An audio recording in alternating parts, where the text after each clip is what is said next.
Hello again everyone and welcome to the Hoopsie Legends Strategy Guide. I stream Fall Guys on Twitch pretty much most days, so if you're passing by, pop in, say hello, I'd love to see you. The starting position in this level is helpful. Sometimes you can get the advantage of starting right next to a hoop that is pretty easy to get, so you can get 1 out of 6 pretty much straight away, which is nice. The randomness in the level is high, the hoops drop in random places, however they do conform to certain areas a lot of the time, so once you start to understand where they can spawn, you'll start to understand where you should be hanging about.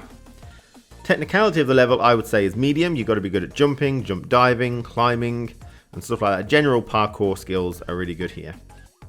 So before we move on to the strategy section, I took the liberty of drawing the Hoopsie Legends map so we could have a look at where platforms are and generally where the spawns of hoops are. So in the center is a golden hoop. Usually it spawns quite often down there in the center. This is probably the most competitive golden hoop. It's also the easiest to get. But you've also got golden hoops all around these sections as well. Now a lot of these are bait ones that are really hard to get. You have to move blocks, but you don't want to move blocks because other people will get them then. So a lot of these ones are difficult to get. So normal hoops can spawn very commonly on these raised platforms around the outside. I consider these free hoops because you don't have to do anything miraculous to get them apart from just jump through them, which is pretty easy to do. Normal hoops can also spawn in all of these locations. So as you can see, it's very heavily concentrated around those central platforms, and we'll get onto that later in the strategy. So moving on to the strategy now, let's talk about the qualifications in Hoopsie Legends. So depending on the amount of qualifications available, whether you get the game late or early in the particular show, the golden hoops hold a greater value. With only 6 qualifications allowed, golden hoops are nearly necessary, not always but very nearly necessary to win. With 15 qualifications though, you don't need to worry about golden hoops really, and especially if you find them too competitive, you can just go for normal hoops and get 6 of them.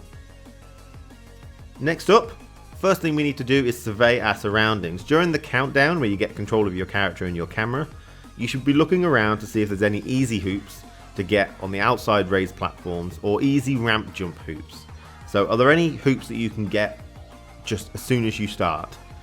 Always check the raised platform that you're near and any sort of ramps that you're near to see if there's an easy hoop to get.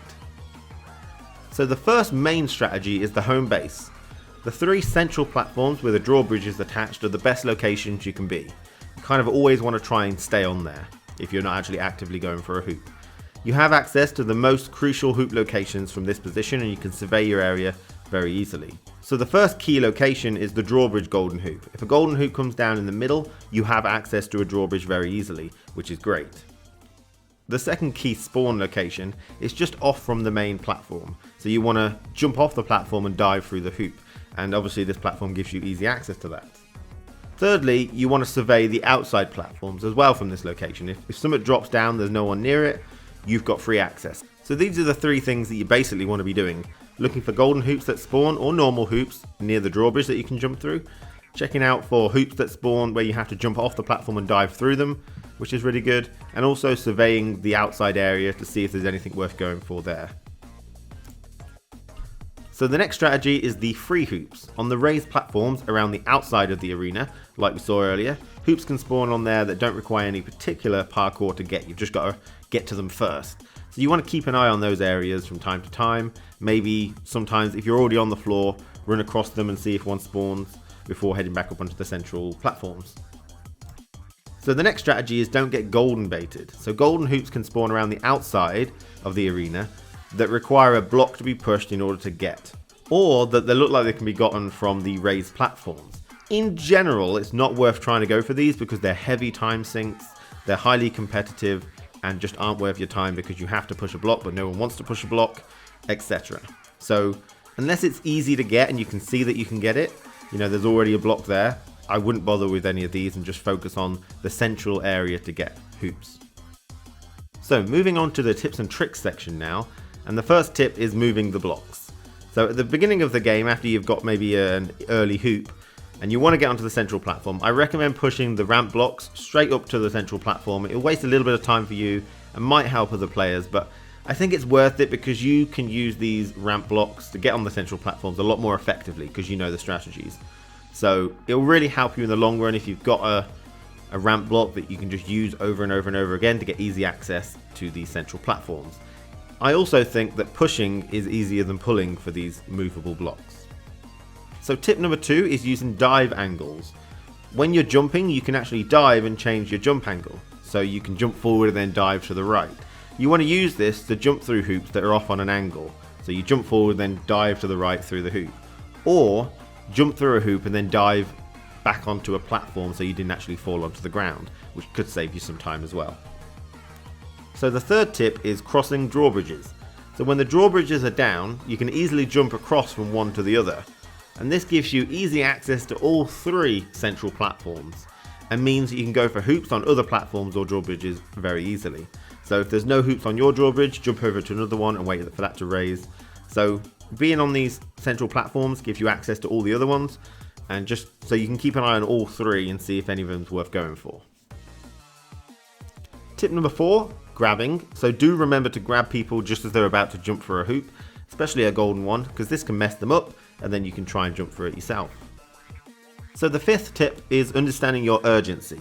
So if you're at 5 out of 6 hoops, then you don't need a golden hoop, and that might be very competitive anyway. So it might be easier to just camp for a normal hoop and get that one easily. However, if you're at 1 out of 6 hoops, so you're doing pretty bad, and there's not many qualification spots left, it might be worth forgetting about normal hoops and camping for a golden hoop. Now you may not do this, it may not win you the game, but I think if you understand how badly you're doing or how well you're doing, you can make riskier plays. Plays which are overall pretty silly, but because of your urgency, it's the difference between a loss and a win. So you might as well take the risky play and sort of bet all in at this particular point. So that is it for the strategy for Hoopsie Legends. I hope you enjoyed the video, everybody. I'm going to put some gameplay clips now, as I always do. Take care of yourself, and I'll see you next time. Goodbye. I'm not very good at it. That's fine, King. No probs.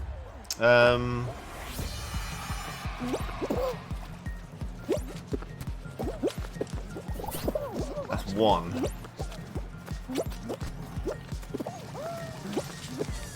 Okay, somebody push that away.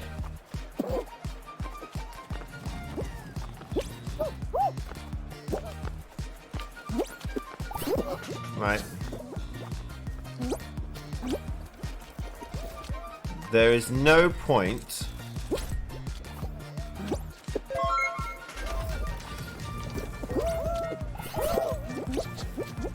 Nice. This is a good one. I like this area here. Always go around sort of the middle area. Okay, he got that, unfortunately. Nice. Okay, I mean, because I don't need a golden ring now, I'm not going to bother with them. Unless I get one by accident. Okay. You kind of want to stay up there, yeah, for sure. 100%. We are still going to stay up here because it's really worth doing. I think we can make it if we got the momentum. One more. This one will do. Boy. So yeah, staying up on those 3 middle areas is really, really important. If you go down, instantly get back up there. It's even worth moving one of those ramp blocks, just so you've got a nice clean way to get back up, because that lets you survey everywhere, basically. Now these areas here, these little side blocks, you do want to kind of keep an eye on them, because there's sometimes an easy 1 or 2 on there. So you do want to kind of keep an eye on those side blocks. Obviously the golds hang around the middle quite often. Any golds that land around where this toucan is usually bait. Most of the time they're in a position where you have to move a block to get it, and when you do that, unless there's no one around completely, you can move it and get up and get it. It's normally a bait because no one wants to move the block, and it looks like you could jump into it, but you can't, and so everyone just wastes tons of time there. So yeah, my basic suggestions for this, like that one there, for example. That one, although someone got it probably takes people many times. The best golden rings are the ones that are up here. Wow. Debated. Okay, we got anything? Not really. Go on, push it. Why can't I push it? There we go. So that's worth doing anyway, in my opinion. Right, okay. Right.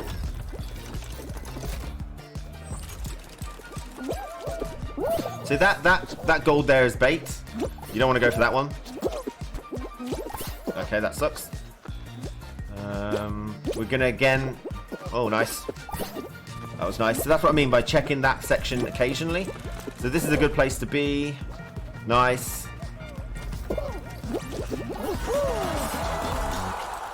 And then you do want to check up there occasionally for golden hoops. The golden hoops that are in that corner, bait.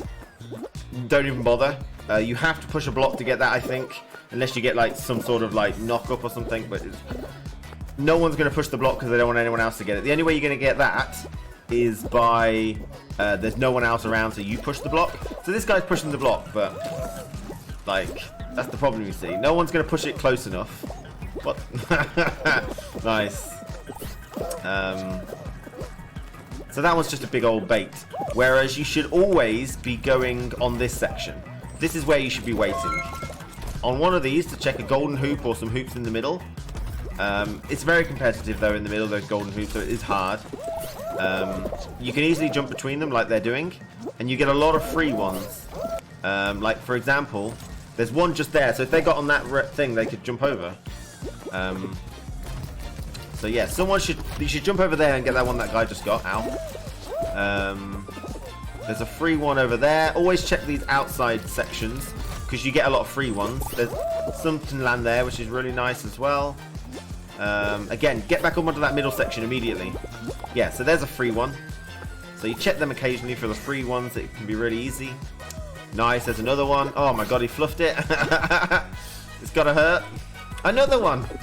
Man, just Freetown there. This guy's standing in the middle trying to get gold. He needs a gold to win, for sure. And that gold is a bait, so he's waiting for, I mean, he's doing the right strat, but unfortunately just not enough. I basically use it to fuel my own habit if I need to. Habit being... Habit being like my gaming. Buy stuff for my stream if I need to.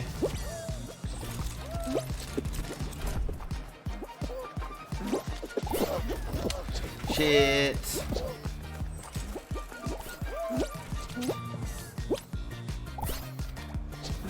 There's a gold one. Loads of people are going for that gold.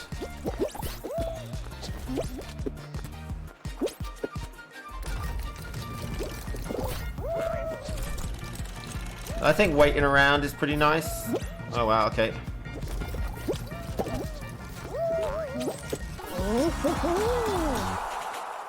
Yeah, very much. The middle is very meta there.